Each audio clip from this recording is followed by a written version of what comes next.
Hi ನಮಸ್ತೆ, welcome back to my channel Chirag Chitra Kannada blog.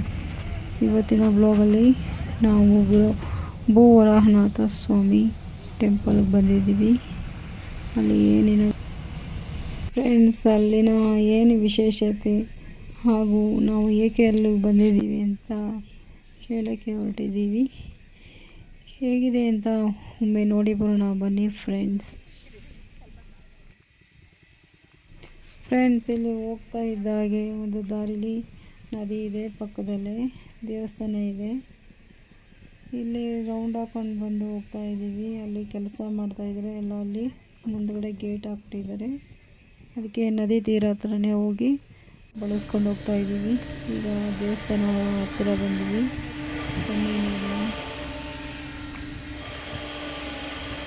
Friends, ಈ ಊರು ಬಂದು ಕಲ್ಲಹಳ್ಳಿ ಅಂತ. ಇದು ಮೈಸೂರಿಂದ ಹೋದರೆ 45 ಕಿಲೋಮೀಟ್ರ್ ಆಗುತ್ತೆ. KRS ಮುಖಾಂತರ, ಇಲ್ಲ ಅಂದರೆ ಕೇರ್ಪೇಟೆ ಹೋಗಿ 22 ಕಿಲೋಮೀಟ್ರ್ ಆಗುತ್ತೆ ಕಲ್ಲಹಳ್ಳಿಗೆ. ಅಲ್ಲಿಗೆ ಬಸ್ಗಳಿದೆ, ಬಸ್ಸೆಲ್ಲ ಹೋಗ್ತಾರೆ, ಇಲ್ಲಾಂದ್ರೆ ಆಟೋಲ್ಲಿ ಹೋಗ್ತಾರೆ. ಬನ್ನಿ ಫ್ರೆಂಡ್ಸ್, ನೋಡೋಣ.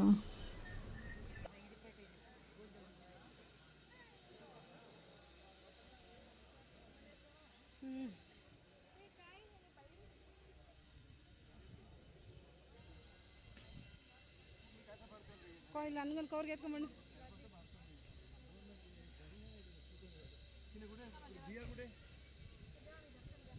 ಕೊಯ್ಲನ್ನು ಕವರ್ ಎತ್ಕೊಂಬಂಡು ಎತ್ಕೊಂಡಾಗಸಿ ಫ್ರೆಂಡ್ಸ್. ಈ ದೇವಸ್ಥಾನದ ಇತಿಹಾಸ ಹೀಗಿದೆ. ಇಲ್ಲಿ ಬಲಗಡೆ ಮಣ್ಣು ತಗೊಂಡೋಗಿ ಅಲ್ಲಿ ಇದು ಅರ್ಚನೆಗೆ ಟಿಕೆಟ್ ತಗೋಬೇಕು. ಅಲ್ಲಿ ಮಂತ್ರಾಕ್ಷತೆ ಹಾಕಿ ತೀರ್ಥ ಪ್ರೋಕ್ಷಣೆ ಮಾಡಿ ಮಂತ್ರ ಹೇಳ್ತಾರೆ. ಹಾಗೆ 11 ಸುತ್ತು ಬರಬೇಕು ಅಂತ ದೇವರ ಸುತ್ತ ಪ್ರದಕ್ಷಿಣೆನ ಹಾಕಿ ಅಂತ ಹೇಳ್ತಾರೆ. ಅದನ್ನು ಮಾಡಿಸ್ಕೊಬಂದು ಮನೆಯಲ್ಲಿ ಪೂಜೆ ಮಾಡಬೇಕು.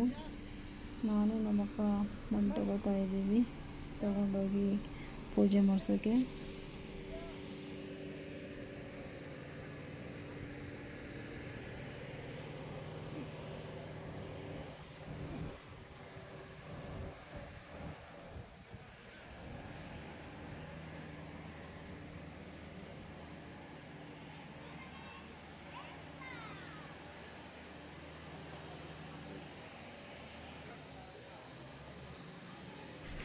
ಫ್ರೆಂಡ್ಸ್, ಇವಾಗ ನಾವು ಟಿಕೆಟ್ ತೊಗೊಂಡು ಮಣ್ಣನ್ನು ಪೂಜಿಸ್ತಾ ಇದ್ದೀವಿ. ಈಗ ಮಂತ್ರ ಹೇಳ್ತಾ ಇದ್ದಾರೆ, ನಮ್ಮ ಮಣ್ಣಿಗೆ ಪೂಜೆ ಮಾಡ್ತಾ ಇದ್ದಾರೆ.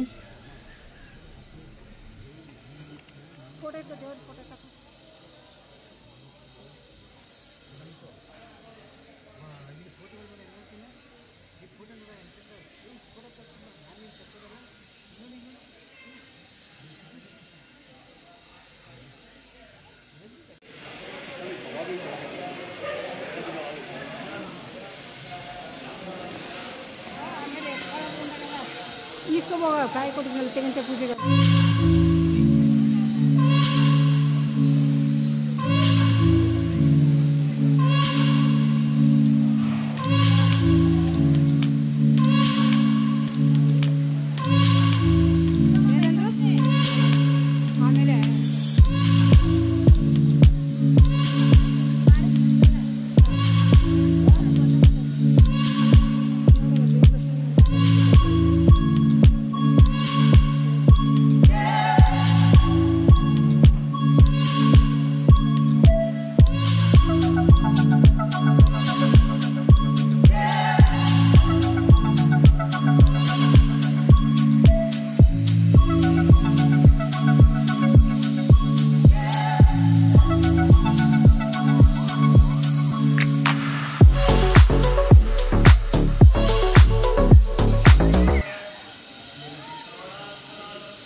ಬಟ್ಟೆನ ಅರಸಿನ ಬಟ್ಟೆ ಮಾಡಿ ಆ ಅರಸಿನ ಬಟ್ಟೆ ಒಳಗಡೆ ಮೃತ್ತಿಕೆನ ಕಟ್ಟಿಟ್ಟು ದೇವರ ಮನೆಯಲ್ಲಿಟ್ಟು ಪೂಜೆ ಮಾಡಬೇಕು. ನೀವೇನು ಸಂಕಲ್ಪ ಮಾಡ್ಕೊಂಡಿದ್ದೀರಾ ನಿಮ್ಮ ಎಲ್ಲ ಕೋರಿಕೆಗಳು ನೆರವೇರುವ ಪೂಜೆ ಮಾಡಿ ನೆರವೇರಿದ ಮೇಲೆ ಮತ್ತೆ ಒಂದು ಈ ದೇವರಿಗೆ ಹರಕೆ ಕಾಣಿಕೆಯನ್ನು ಹೊಂದಿ ಮತ್ತೆ ಮನೆಯಲ್ಲಿ ಮಣ್ಣಿಗೆ ಕೊನೆಯದಾಗಿ ಪೂಜೆ ಮಾಡಿ ತುಳಸಿ ಕಟ್ಟೆಗೆ ವಿಸರ್ಜನೆ ಮಾಡಬೇಕು. ಬೇರೆ ಎಲ್ಲೂ ಹಾಕಬಾರದು ಮಣ್ಣನ್ನ. ಒಂದು ಇಟ್ಟಿಗೆಯನ್ನ ದೇವಸ್ಥಾನದ ಮುಂಭಾಗ ಇಲ್ಲೇ ಇಡಿ. ಇನ್ನೊಂದು ಇಟ್ಟಿಗೆ ನಿಮ್ಮ ಮನೆ ಕಟ್ಟುವಾಗ ಈಶಾನ್ಯ ಮೂಲೆಯ ಕಟ್ಟಡ ಗೋಡೆಗೆ ಕಟ್ಟಿಕೊಡಿ. ಯಾರು 11 ಪ್ರದಕ್ಷಿಣೆ ಮಾಡದೇ ಪೂಜೆ ಮಾಡ್ತಿದ್ದೀರಾ ದೇವರ ದರ್ಶನ ಆದಮೇಲೆ 11 ಪ್ರದಕ್ಷಿಣೆ ಮಾಡಿ. ಚೀಟಿಯಲ್ಲಿ ಹೆಸರಿದೆ, ನಿಮ್ಮ ನಿಮ್ಮ ಮಂಡಳಿಗೆ ತಗೊಳ್ಳಿ, ಹಣ್ಣುಕಾಯಿ ತಗೊಂಡು ದೇವರ ದರ್ಶನ ಮಾಡಿ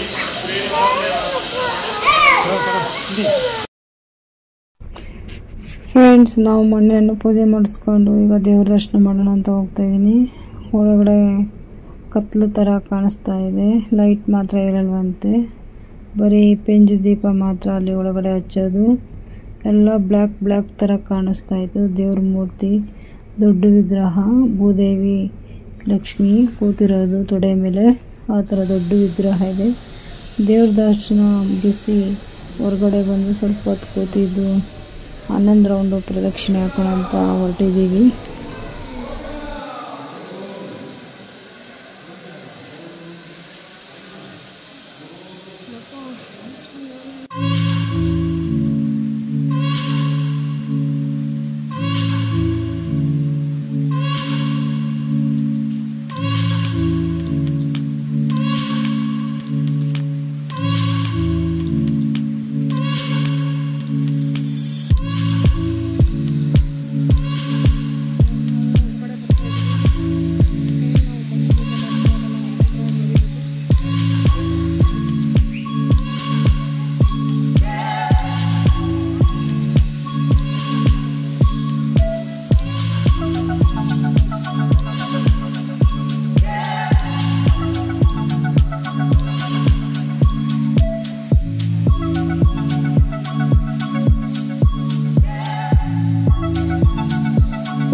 ಪಕ್ಕದಲ್ಲೇ ದಾಸಭವನ ಇದೆ, ಅಲ್ಲಿ ಊಟ ಮಾಡೋಣ ಅಂತ ಹೋಗ್ತಾಯಿದ್ದೀವಿ.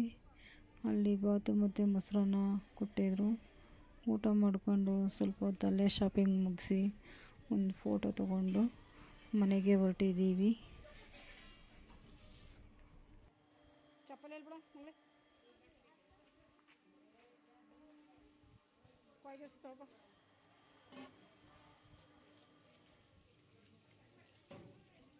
ನಿಲ್ಸು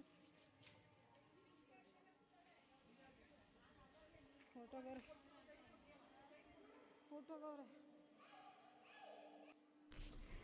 ಫ್ರೆಂಡ್ಸ್, ಇಲ್ಲೇ ಬಂದು ದಾಸೋಹಕ್ಕೆ ಬಂದು ಮೊಸರನ್ನ ಮತ್ತು ಬಾತು ಮಾಡಿದರು.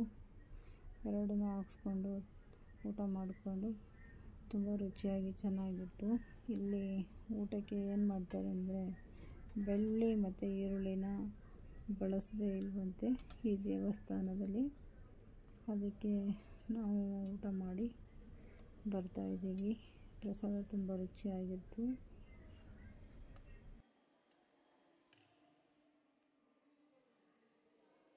ಬಾಯಿಲಿ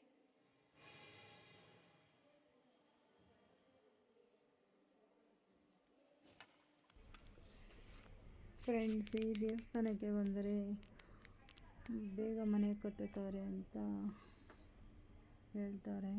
ಅದಕ್ಕೆ ಇಲ್ಲಿ ನಾವು ಬಂದು ಪೂಜೆ ಮಾಡಿಸ್ಕೊಂಡು ಹೋಗ್ತಾ ಇದ್ದೀವಿ. ಫ್ರೆಂಡ್ಸ್, ಈ ವಿಡಿಯೋ ಇಷ್ಟವಾದಲ್ಲಿ ಲೈಕ್ ಮಾಡಿ, ಶೇರ್ ಮಾಡಿ, ಕಮೆಂಟ್ ಹಾಕಿ, ಸಬ್ಸ್ಕ್ರೈಬ್ ಆಗಿ ಫ್ರೆಂಡ್ಸ್. ಮುಂದಿನ ವಿಡಿಯೋದೊಂದಿಗೆ ಥ್ಯಾಂಕ್ ಯು.